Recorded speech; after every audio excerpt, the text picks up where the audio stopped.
Great song, Eich Ani, by Rabbi Baruch Chait from his album called Salonika Volume 5. How's everybody doing? Great to be with you on a Friday afternoon. Let's light up the darkness.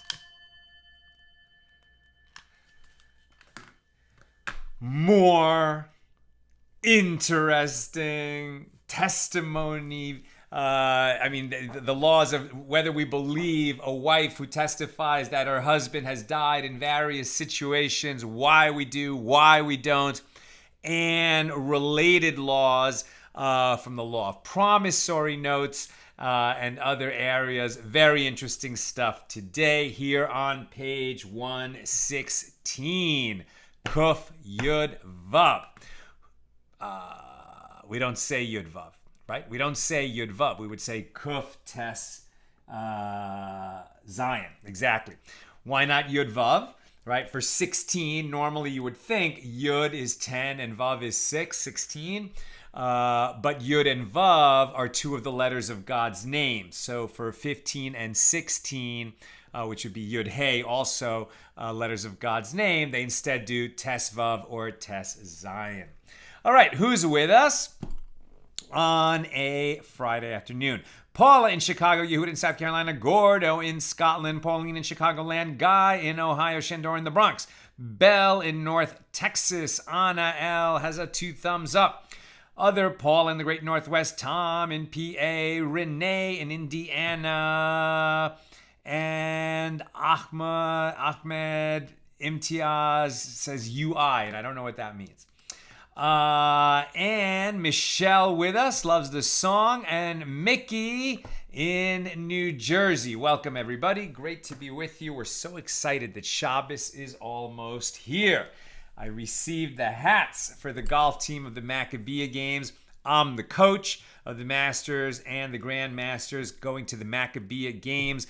They begin in about 2 weeks. Although the Grand Masters are kind of early. So I'm going to be leaving town on July 10th, and then I'm going to be gone for 2 weeks. And I'm pretty sure that we're going to have to take a hiatus. I'm still investigating, but I'm just going to be so busy coaching these 2 teams. Their competitions are one after the other, 1 week and then the next week. So for those 2 weeks, July 10th through 25th, I'm going to be posting from Israel, God willing, try to share the experiences of being a participant in the Maccabiah games and what's going on over there in Israel. It's not like I'm spending so much time, in Jerusalem and other holy places. We're going to be near the golf course in Caesarea. But Caesarea itself, a very historic and interesting city, and I hope to be able to post.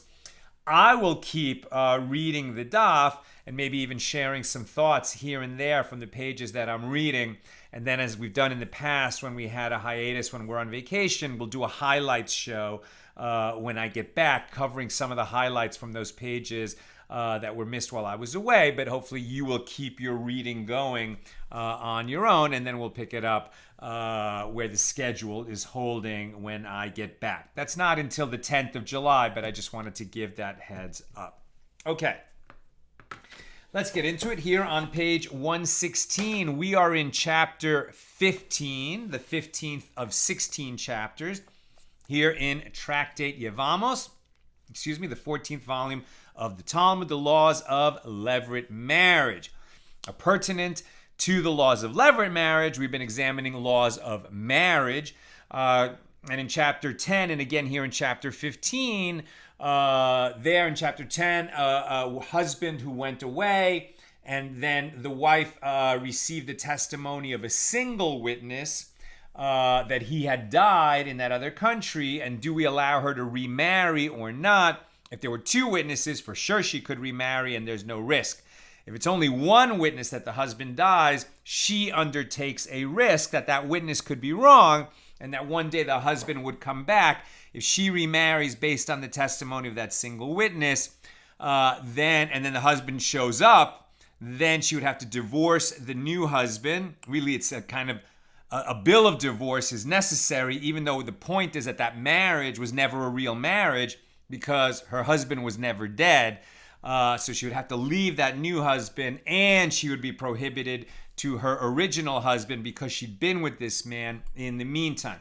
Here in chapter 15, what if the husband and the wife travel together and she comes back and reports that her husband has died? She's the single witness and she's biased because, if there's no other witness and the only one who can free her to remarry and get on with her life is herself, then you can see where the bias would lie. So she's believed, according to the first Mishna here in this chapter 15, as long as when she left with the husband, there was no quarrel between them, and in the place where they went, there was no war going on over there. Why does the war matter? Because if there's a war, and then as we learned, or a famine, or a plague, or an outbreak of snakes, or a rock slide, or a fire, all kinds of calamities that might lead her to assume that the husband had died without confirming it in a manner that might have even been possible for her to confirm. She just imagined the worst, and then it could happen that the husband shows up, and that's why they would question her veracity in those situations. And then once we're learning whether we accept the testimony of a single witness, and if that single witness is the wife, we have some related cases about a bill of divorce that is found, and then they say, there's no, it just kind of went into a little bit of a digression, but the bill of divorce, I so-and-so divorced my wife on such and such a day. But if the bill of divorce was found, or there's some kind of, questionability about it, then the fact that there's another man with the same name who possibly even has a wife of the same name as her might indicate that that bill of divorce is not unique. They can't be sure that that couple was divorced based on this document and whether they should believe it or not. That's where we left off yesterday. And so we picked this up at the bottom of 115b. Rava said, "From where do I say my reasoning that we are not concerned about two people with identical names?" Right? Because in that case, in the case that we were looking at the end of yesterday, so a messenger came back from Spain and said that such and such person, a somewhat prominent person, had died. Now, this was not a witness that man had died, but he was sent as a messenger from that other place, presumably from witnesses, even two witnesses that had seen that man die. Do we accept the testimony of the messenger that the man has died and allow his wife to remarry? And a concern would be, well, what if the guy that he says is dead is somebody who has the same name as this poor woman's husband, and we don't know, the husband disappeared, but we don't know whether he died or not, and the message that the messenger brought is not conclusive evidence. Do we accept it or not? So Rava said that it was sort of like the message was specific enough that we do accept it. And Abaye said, well, no, there are instances where people have the same name and we cannot be sure.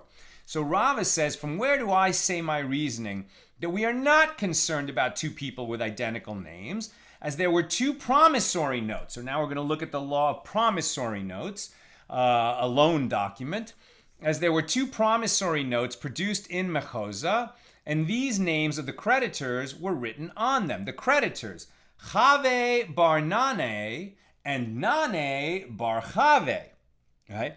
Now, that was a time and place where they didn't use last names, right? So it was always so-and-so, the son of so-and-so. And these names, which sound a little unfamiliar to us, were actually pretty common names in Bavel, in the Babylonian Jewish community then.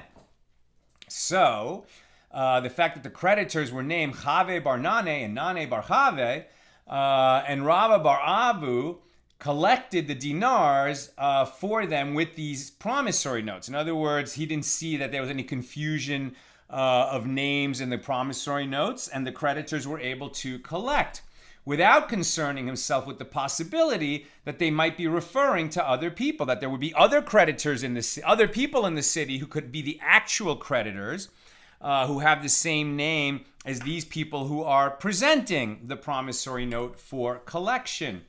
And so Rava bar Abu was not concerned. And he paid, and he ordered that the promissory notes be paid. And these names, Chave bar Nane, Nane bar Chave, are very common in the city of Mechoza, i.e. there are certainly other people with these names. And yet he was not worried about this matter. And so Rava says that is my evidence that according to our law, we don't worry that there might be multiple people with the same name. Now, the law of promissory notes is not the same as a bill of divorce, right? And so Abaye, how does he answer to this proof? Now we're on 116a. With regard to what should we be concerned? So Abaye thinks, no, we should be concerned that there are creditors with the same names and therefore not be so quick to have the promisor, right, the one who owes the money, pay up on this promissory note. So Abaye would answer, with regard to what should we be concerned in the case of a promissory note? If we are concerned about the possibility of falling, what is falling? I.e. that the promissory note might have dropped from this person's hand and the other one found it, right? So maybe there was a guy named Chave Barnane who was owed money and was holding the promissory note, and it fell out of his pocket. And another guy in Mechoza who has the same name found it, goes, oh, nice. Some guy named Chave Barnane is owed money and I have the same name. Now I got the note. I'll just go and collect on it. Right? That's what Abaye seems to be careful, wants us to be concerned about. So he says, if we are concerned about the possibility of falling, i.e. that the promissory note might have dropped from this person's hand and the other one found it, but the former is certainly careful with it so as not to lose it. A person in possession of a promissory note, which is like a security, right? But it's like payable on demand. It's like a bearer bond. Remember the movie in Die Hard, right? That bearer bonds are like cash, right? So this promissory note is like cash in the sense that when you present this note, the borrower has to pay on it. So if so, the one who is actually owed the money would be careful not to lose it. He wouldn't carry it in such a way that it would fall out of his pocket. And if we are concerned about the possibility that it was given as a deposit for safekeeping, i.e. that the actual owner of the promissory note might have given it to the one who is now in possession of it, well, since his name is the same as the name of the bailee, the owner would not deposit his contract with him without some insurance, right? If for some reason, like I lent money to Joe owes me money, and it's evidenced by this promissory note. Now, let's say that I have my own debt to Tim, right? And I'll pay you, Tim, but I can't pay you today. But I'll tell you what, here, hold on to this promissory note. Joe owes me money. So this will be like collateral. You just hold on to it. And if I don't pay you, then you can use my promissory note and go and collect. But if my name was also Tim, then I wouldn't give my promissory note as collateral to another guy named Tim without some assurance that he would not then go and use it to collect on it when he's not supposed to. So if you say that perhaps the actual owner of the promissory note passed, not passed away, but rather passed. In other words, he transferred the promissory note to this person whose name is the same as his own. So now my name is Tim, Joe owes me money. I have another friend who's also named Tim, and I say, you know what, I'm just tired of waiting for Joe. I'll sell you this promissory note, with a little bit of a discount, and you go be the one to collect from Joe. It's now your note, and since my name is Tim and your name is Tim, it should be easy for you to collect on it. So maybe that's what's going on. So if you say that perhaps the actual owner passed it, he transferred the promissory note to this other person whose name is the same as his own, i.e. he gave or sold it to him so that he may collect it for himself, well, in that case, the one in possession is entitled to collect the money. There's no legal problem there. If I sold or gave the promissory note to this guy so he could collect on it, that's entirely valid. That's a legal transaction. There's no need for an additional act of acquisition here, which means that the promissory note belongs to the one who is in possession of it, despite the fact that it was not originally written for him. Consequently, no proof can be brought from this case with regard to whether or not one should be concerned about two people with identical names. They're bringing this, this area of law about promissory notes and the possibility of people with the same name to help us understand what is the law on whether we believe a messenger who comes and says that this man died in another country, and then we're going to allow the wife to remarry based on this messenger's testimony, that the messenger might be reporting a man who died, and it's not the same guy as her husband. They just have the same name. And then here's a little, just what is the law about promissory notes and how they're acquired.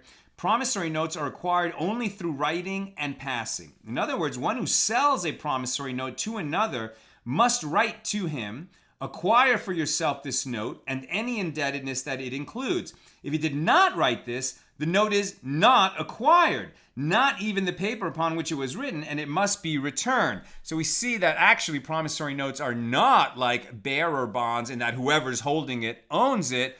It's a legal contract that if you're going to assign it to someone else is going to require some, legal proof of that transfer to the new owner of the promissory note.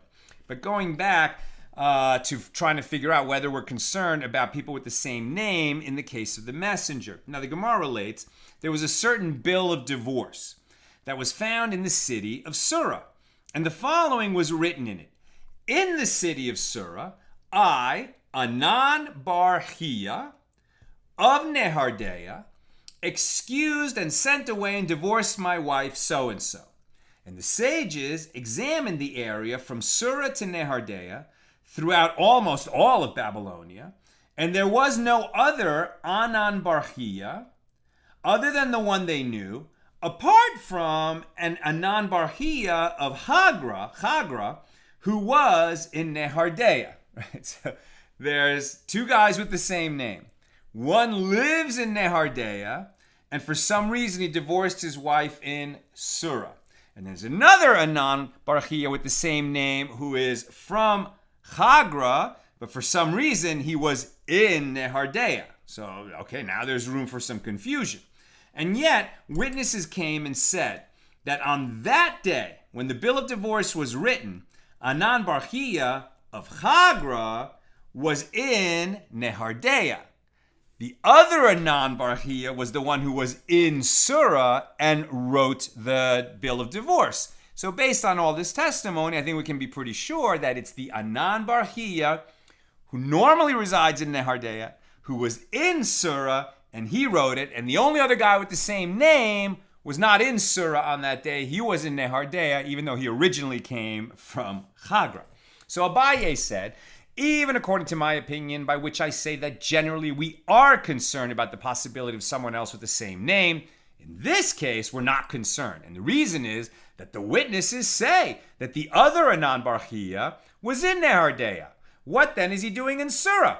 Why would we say he was in Surah? He wasn't in Surah. There's only one Anan bar Chia in Surah. It's the one who wrote the bill of divorce. We know who he is. We've got what we need. It's the big Lebowski, not the other Lebowski, right? So consequently, there is no concern that the bill of divorce was written by the Anan bar Chia from Chagra, who happened to be in Nehardea. So Rava said, even according to my opinion, in which I say that we are not concerned about people with the same names in general, here, when it is established that there is definitely another man with the same name, we are concerned. So normally Rava says we are not concerned about people with the same names, that there might be somebody with the same name, and Abaye says we should be concerned. But in this case, Abaye is satisfied. No, we have enough testimony to know who is who. But Rava says, well, but now that we heard that there are two people with the same name, we should be concerned. And why would we be concerned having heard testimony that the other Anan bar Chia wasn't in Surah? He was in Nehardea. So why should we be concerned, even according to Rava?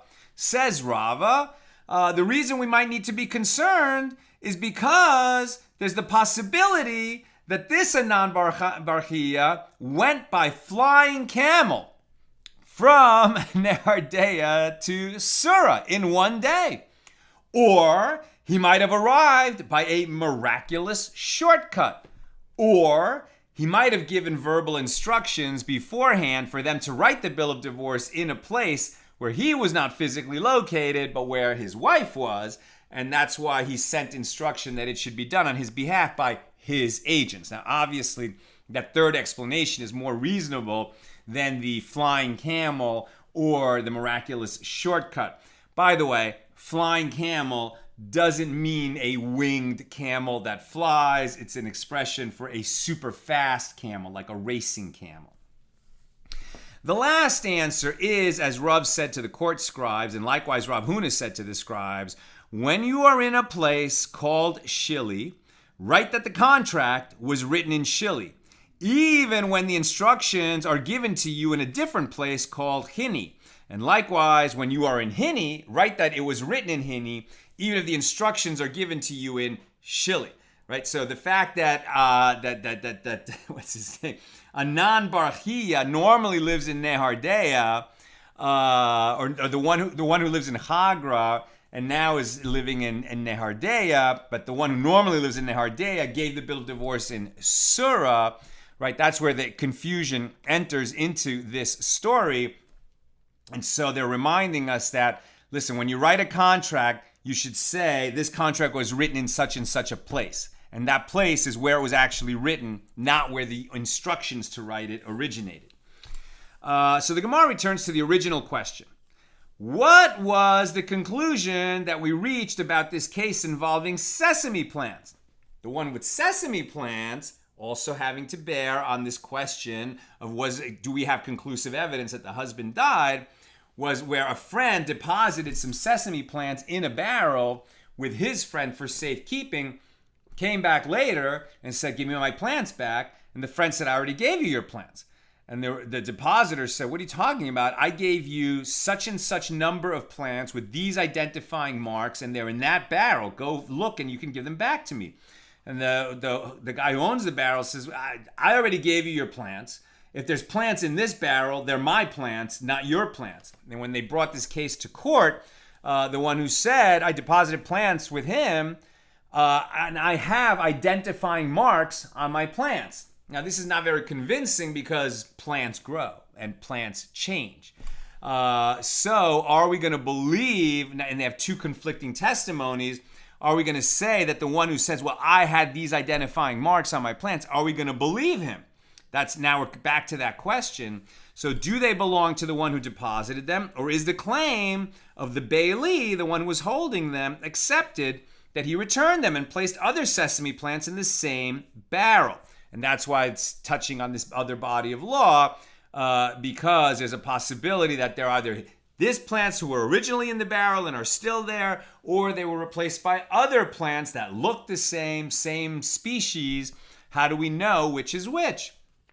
So Rav Yevamos said, we are not concerned that they are different plants. And Ravina said, we are concerned. And the Gemara concludes, and the law is that we are concerned about the possibility that the Bailey replaced them with others, and we do not rely on the distinguishing marks provided by the claimant in this case, because the distinguishing marks are not sufficiently specific like other kinds of distinguishing marks would be. And the principle that we're getting out of that incident is that a court has to be very careful that even though, if there are two possible explanations for a piece of evidence, even though one is much more likely than the other, you can't dismiss the unlikely one unless it's so unlikely as to be ridiculous that it could have happened. And even then, if the stakes are high enough, the fact that any kind of possibility exists. And I'm reminded when Nina once served on jury duty in a tough case of criminal law, and the judge instructed them that if there is any other story that you can imagine that would explain this set of facts, well, then you are not beyond a reasonable doubt and you cannot convict, right? So even though the other story might be much less likely, it's still possible, and a court has to take that into view. Now, new subject. The Mishna taught if there was a quarrel between him and her. So we've been talking a little bit about that the husband and the wife went away on a journey, and then they came back, and then she reports that there was war going on in that country and that her husband died in it, or there was famine, or there was plague, or there was an outbreak of snakes, or something like that. But the other possibility is that not a war in the land that would lead us to question her testimony, because she might have imagined the husband died without actually seeing it. But rather, if there was a quarrel between the husband and wife, which might affect her motivation to come back and not be so careful to examine whether the husband died or not, or she might even lie because she just, wants to be rid of that man. So the Mishnah taught if there was a quarrel between him and her testimony that her husband died is not accepted. And the Gemara asks, what are the circumstances of a quarrel between him and her? And Rav Yehuda said that Shmuel said, this is a case where people heard her say to her husband, divorce me, I'm done with you. Why divorce me? Because under this patriarchal system, only the husband has the unilateral right to divorce the wife.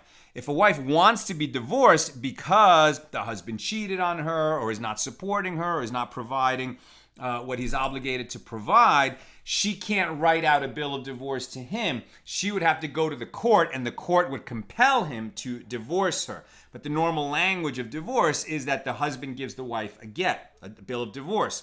So if they were heard quarreling, and she said, I've had it, give me my get, right? Divorce me. So that would be a quarrel. And if we heard them arguing like that before they left, then when she comes back alone and says that her husband died, she would not be credible, according to this view. So the Gemara asks, is this proof? All women likewise say this when they are angry. This does not prove that there was an unresolved quarrel left between them. Right? Just the fact that somebody says, I'm done, let's get a divorce, doesn't mean that they're at the end of their marriage and they're really going to go through with that. I mean, people say a lot of stuff when they're angry, doesn't mean that their marriage has really run its course. So rather, when we say a quarrel that exists between the husband and wife when they left, that's going to make her testimony not credible when she comes back and says her husband died, is what? It's a quarrel. It is that kind of a quarrel when she says to her husband, you already divorced me. I.e., she claims that she was actually divorced. Now, this is an interesting argument. They're saying that a husband and wife would argue about whether or not they had already divorced. Like, you would think that would be so clear whether he wrote her a bill of divorce and gave it to her or not. Now, the Gemara asks, if she said to her husband that he divorced her, she says to him, you already divorced me, we're done, then we should believe her claim in accordance with the statement of Rabbi Hamnuna. As Rav Hamnuna said, a woman who said to her husband, you divorced me, she is deemed credible. Why? There is a presumption that a woman would not dare to lie in the presence of her husband about a matter which he knows to be untrue. Right? He knows whether he gave her a bill of divorce or not. Why would she tell a lie like that? So if so, why isn't her claim that she has already divorced, why do we not accept that claim? This would mean that there is no need for any testimony concerning his death, as the ties between them have already been severed. Right? Like, why would that be the evidence that there's a quarrel between them such that when she returns alone and says, my husband died, we don't believe her? If that's the evidence, and women wouldn't lie about something like that because the husband knows whether he gave her a get or not, well, if we believe her, then why are we even talking about whether we need her testimony that he died while they were overseas? If we believe her that they're divorced, well, then they're divorced. It doesn't matter whether he died overseas or not. There's no more marriage, and she's been free to marry someone else since the divorce. So the Gemara answers, in fact, a couple is considered to be quarreling when she says, you divorced me in the presence of two witnesses, so-and-so and so-and-so. And the court asked those men, and they said, yeah, no, that never happened. Oh, now we've got a problem. Normally, we would believe her if she says you divorced me. But if she says you divorced me and these were the witnesses to the divorce and now the witnesses contradict her, okay, so in this case, it is obvious that there was a terrible quarrel between them. But her claim that she was divorced is not accepted because the witnesses contradicted it. So consequently, her later claim that her husband died while they were on a journey is not accepted either. Now the Gemara analyzes the ruling of the Mishnah itself. What is the reason that in the case of a quarrel between them, so now we're just defining what is a quarrel. Now we're looking at, okay, what is the reasoning that if she said there was a quarrel, or if we know that there was a quarrel between them before they went on that journey, and then she comes back and says he died, why is it that we don't believe her? What is the reason that in the case of a quarrel between them, the court does not accept her testimony? Rav Chanina said, because she lies. I.e., due to their quarrel, she is likely to testify falsely that her husband died. And Rav Shimi Bar Ashi said, because she says what she imagines to be the case. It's not that she's lying on purpose. It's that she's emotional about it. She was already in a bitter dispute with him. And then something happened over there. Like the guy disappeared. He went out for a pack of cigarettes and he didn't come back. And then she heard that a ferry sunk. And she's like, okay, he must have been on that ferry. He's dead. She comes back to her own country and says, yeah, my husband disappeared. He was on a ship that sank. He died. But because of that quarrel and her motivation to be rid of him, we don't accept her testimony the way we would if they didn't have that bitter dispute between them. Right? So one reason is because she might be lying. The other reason is because she might be deluding herself, right? She's not lying on purpose, but her emotion might lead her to make that mistake. Those are two different explanations. And so the Gemara asks, okay, what is the practical difference between these two explanations? And the Gemara answers the practical difference between them is in a case where he initiated the quarrel. He was fed up with her. She thought their marriage was good. In this situation, there's no concern that she might knowingly lie because she loves him. However, due to the quarrel between them, she might not be so meticulous in her investigations when only one witness shows up to tell her that the man had died. All right, now we're on 116b. A dilemma was raised before the sages. If there was one witness who testified that the husband died in a case that involved a quarrel between them, so what is the law? Right. The Mishnah was talking about she's the only witness and we don't believe her because she, has so much bias, particularly if they had quarreled. But now the circumstances are, okay, she and he had a quarrel and then he went away overseas and then one witness returned and said that man died. Okay, there's only one witness. Normally we say one witness, we're not going to force her to be a woman who's stuck forever waiting for her husband to come back because there's not two witnesses. We'll allow her to remarry based on the testimony of one witness, but she's taking a risk that the husband might come back and then she'll lose both husbands. She will be prohibited to both of those men. So is that law affected by the fact that before he left, they had a quarrel? Is that going to lead us to say, you know what? No, now, in those circumstances, we're not going to accept the testimony of the single witness. So what is the law? The Gemara explains the different sides of this dilemma. What is the reason that one witness is generally deemed credible to say that a woman's husband has died?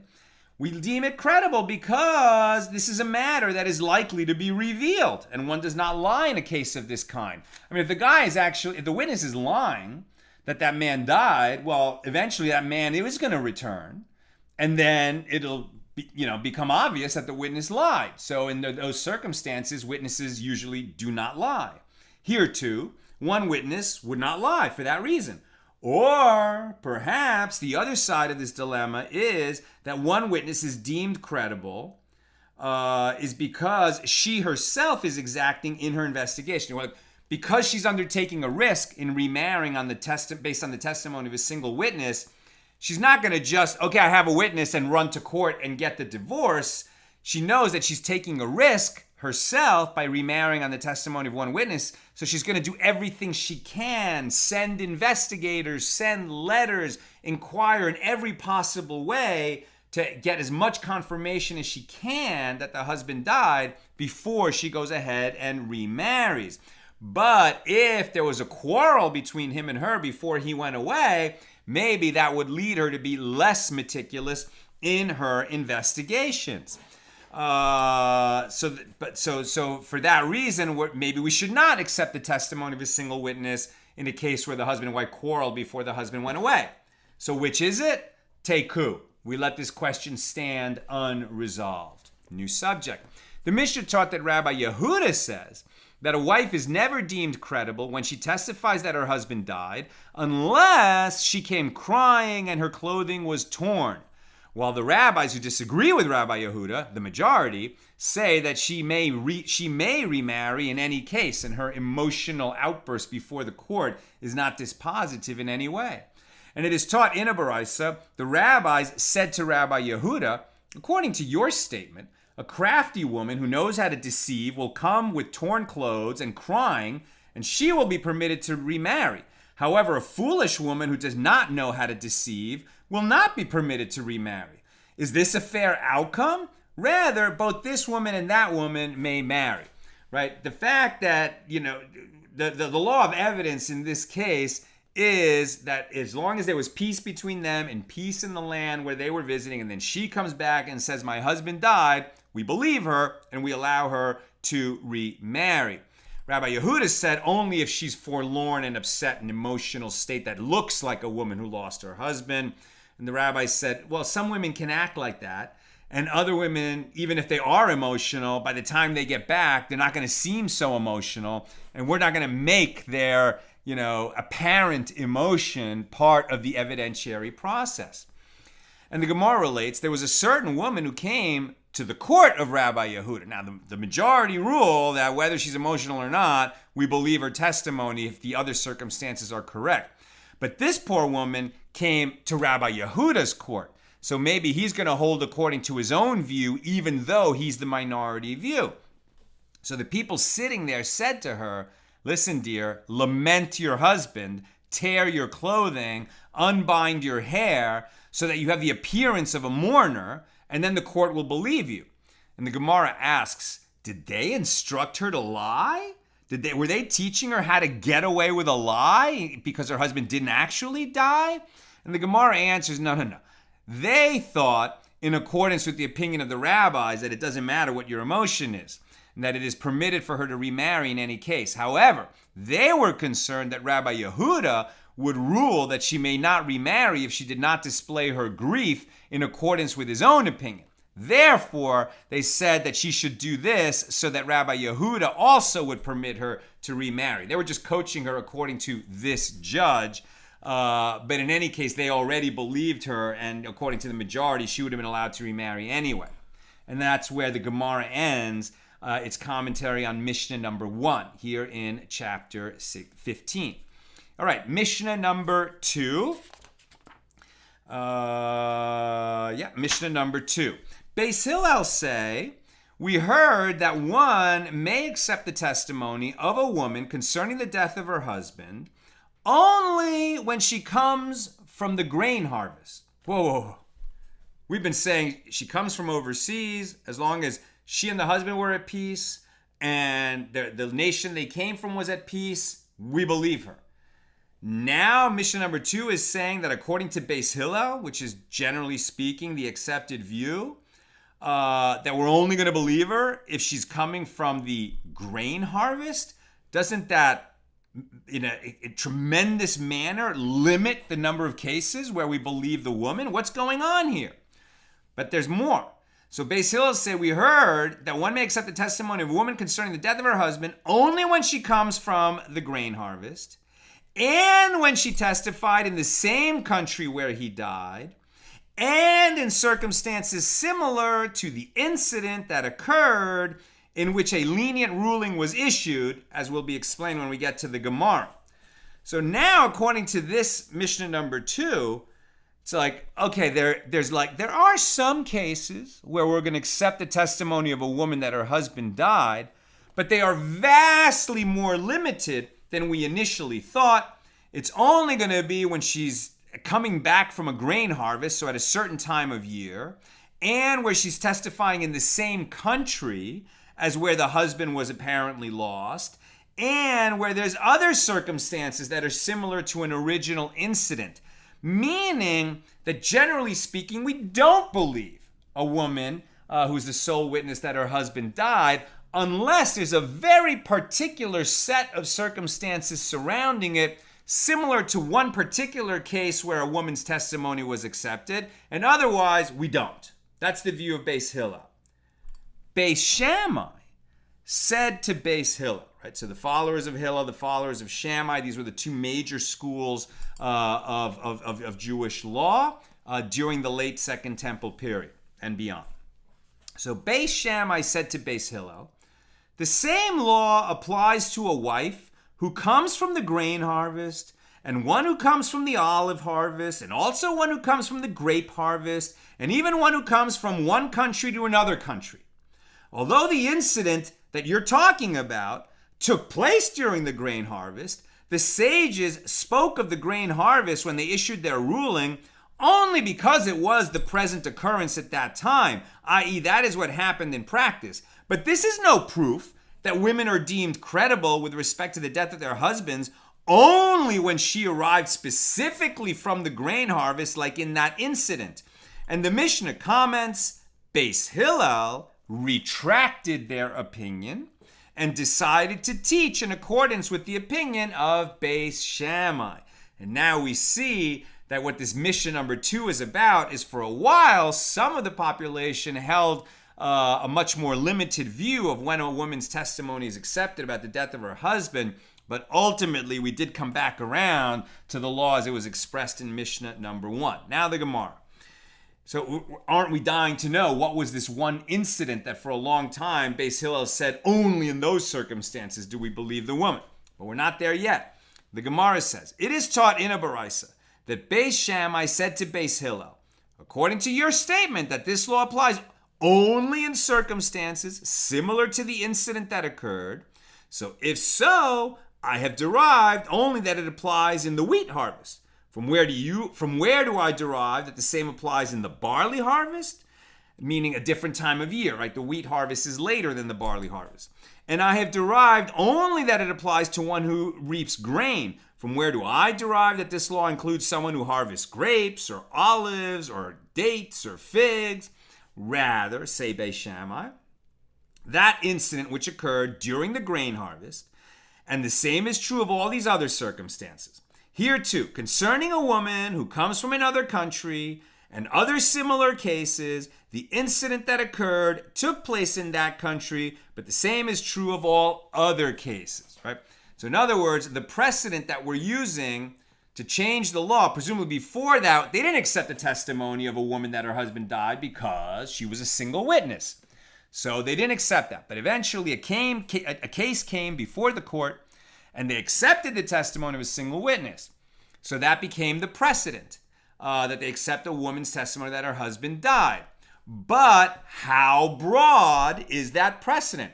Do we accept it anytime a woman comes and says that? We already saw in Mishnah number 1, it was limited to where they were at peace when they went away and there was peace in the land where it happened. What other limitations might there be?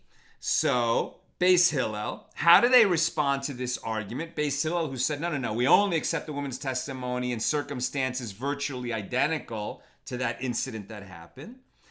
So Beis Hillel would say, well, in that same country where people are commonly found moving from place to place, she would be scared to lie lest her account be contradicted. However, if the incident happened in some other country and then she comes back to our country and tells us that her husband died over there, she might be more bold and more willing to lie because she's sure she's going to get away with it because nobody from that land is commonly coming over here. She might lie. And so Beis Shammai say, well, here too, caravans are found. You're saying that the reason she would be emboldened to lie is because it happened in another country, not in her own country? Is she the only person that travels from country to country? There's whole caravans of businessmen going back and forth between these countries. And if she's actually lying, her lie would eventually be revealed. And so she would not be so bold, and we shouldn't assume she would be so bold. So the Gemara asks, okay, this incident that we're talking about, where Beis Hillel initially tried to limit circumstances where we would believe a woman that her husband died to be virtually the same as in that incident. What was that incident? The Gemara asks, what was that incident? As Rav Yehuda said that Shmuel said, it was at the end of the wheat harvest, okay, and 10 people went to harvest wheat. So the wheat harvest was relevant to the facts of the case. People were harvesting wheat, and a snake bit one of them, and he died. And his wife came and told the court that her husband died. And they sent messengers who discovered that it happened in accordance with her statement. So at that time, they said, the woman who says, my husband died, may marry on the basis of this testimony. Furthermore, if she says, my husband died, and there was no children, and he has a brother, then she may enter into levirate marriage. She may perform yibum with the brother.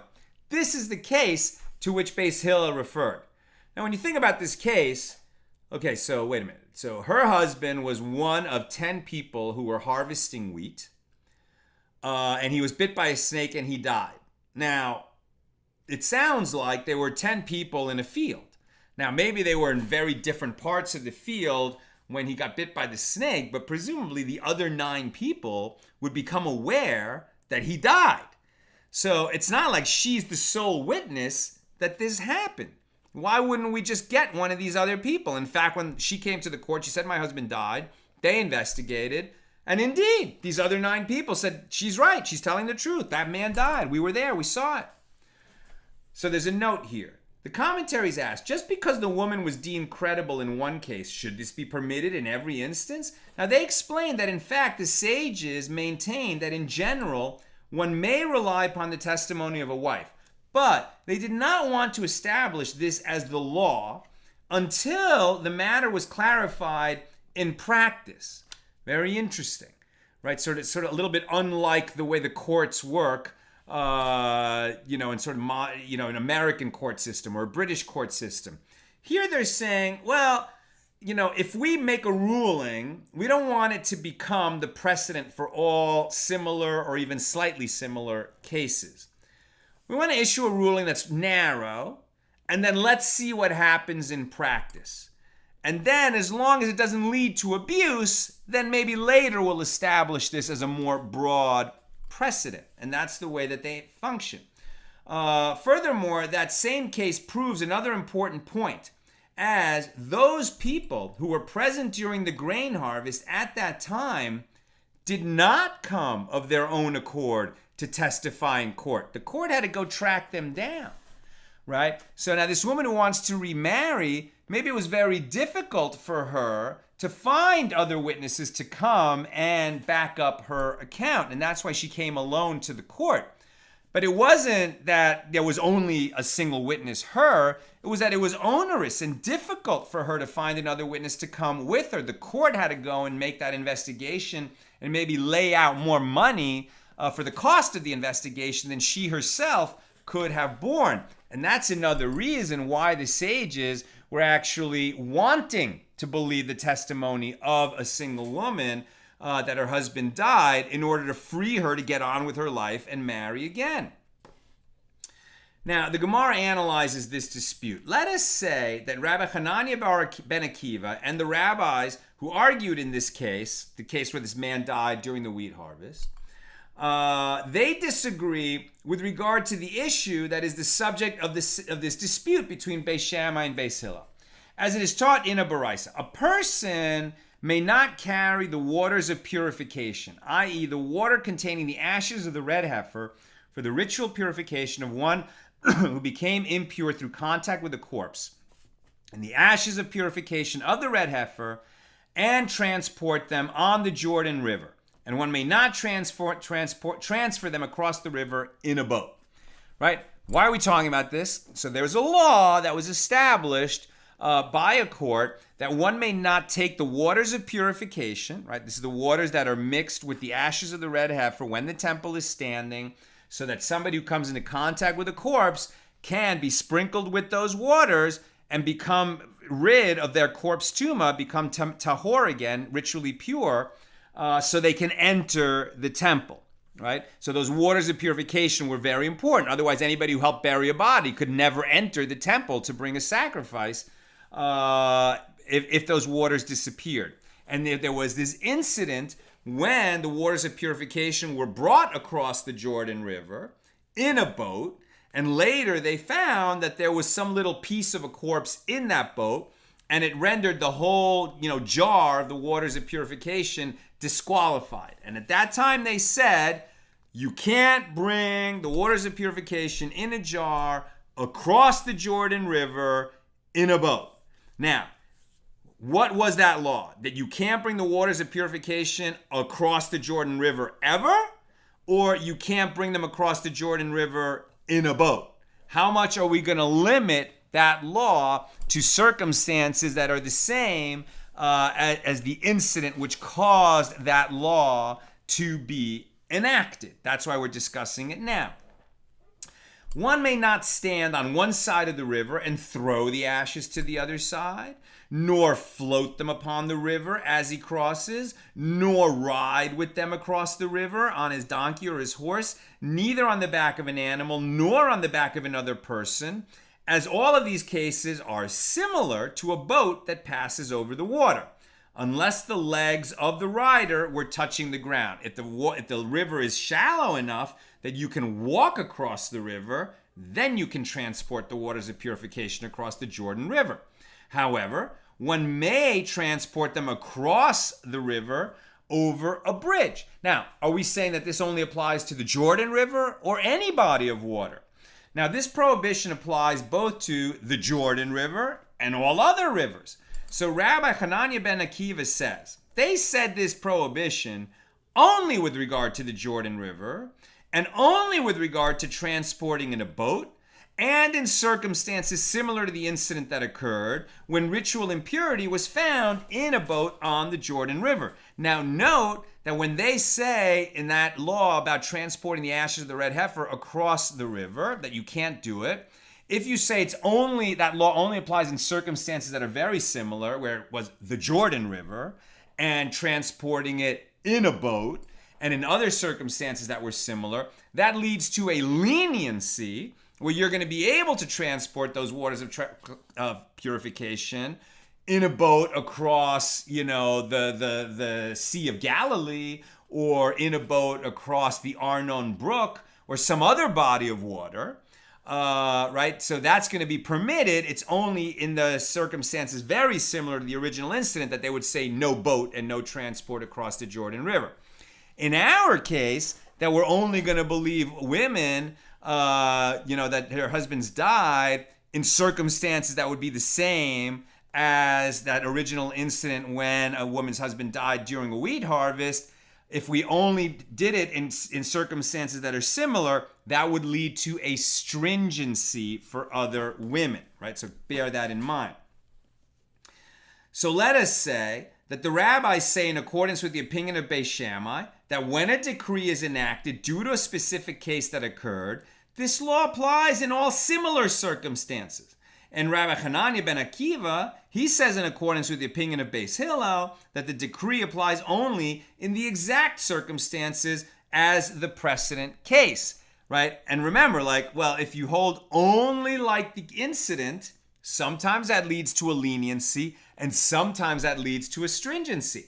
And that's why you want to be careful with establishing a principle like we're only going to extend the precedent in circumstances that are very much the same as the original incident. Now, the Gemara rejects this suggestion that this analysis is like that. Rather, the rabbis could say to you, we stated our ruling even in accordance with the opinion of Beis Hillel, as there is a difference between the two cases. Beis Hillel state their opinion that she is not deemed credible when she comes from one country to another, only in that case there because she is scared. In a nearby place, she is scared to give false testimony as her lie can easily be discovered. Whereas in a distant place, she is not scared because she thinks no one will contradict her, so she might be emboldened to lie. However, here, concerning the ashes of the red heifer and transporting them across the river, what difference does it make to me if it is the Jordan River or some other river? It's the same. Meanwhile, Rabbi Hananiah ben Akiva could have said to you, and I'm almost done, so get your questions or comments in, Rabbi Hanani ben Akiva could have said to you, I stated my ruling even in accordance with the opinion of Beis Shammai, as Beis Shammai state their opinion only there because she herself is exacting in her investigation before she marries again, because if her husband shows up, she's going to become prohibited to her new husband and to her original husband. So she's going to be meticulous in her investigation. Since this is the decisive consideration, what difference does it make to me if the place where she says her husband died is near or far? If she's going to make a meticulous investigation, it makes no difference whether it was this country or some other country. Here, however, where the sages issued a decree with respect to the ashes of the red heifer, it was due to a specific incident that occurred, and therefore the sages issued their decree with regard to the Jordan River and in a boat, the circumstances in which the incident occurred. Conversely, the sages did not issue the decree with regard to other rivers where the incident did not occur. And the Gemara explains, what is the incident that occurred involving the ashes of the red heifer that we've been referencing? As Rav Yehuda said, that Rav said an incident occurred involving a person who was transporting waters of purification and ashes of purification on the Jordan River and in a boat, and an olive bulk of a corpse was found stuck in the bottom of the boat, which rendered the waters and the ashes ritually impure and obviously caused a great problem in Jerusalem at the temple. And at that time, they said, a person may not carry waters of purification and ashes of purification and transport them on the Jordan River and in a boat. Later sages dispute whether this decree applies to similar cases or only to the exact circumstances of that specific incident. And so we'll hear about that incident again anytime the sages are arguing whether or not to extend a precedent to situations that are less similar or even dissimilar to the original incident that established the precedent. Okay, let's go to questions or comments.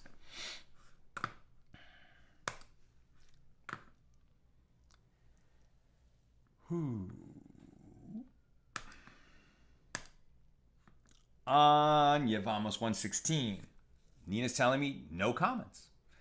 There was a question from Ira Goldberg. How long before she can remarry? Are we talking weeks or years after Shiva? Yeah, so we have a general principle that a woman cannot remarry after the death of her husband for at least 3 months. And that's to make sure, just in case she was pregnant at the time that her husband died, and then she gets married again. If she waits at least 3 months, then then there's a baby born. We'll know that whether it was the child of the first husband or the second husband. But in terms of how long does she have to wait when she testifies that her husband died and she's the sole witness of that, they're not establishing a time limit there, based on the idea that she would be meticulous in her investigation to make sure that her husband died, since she can't produce another witness of it, because she's undertaking a risk by relying on a single witness, and in this case herself.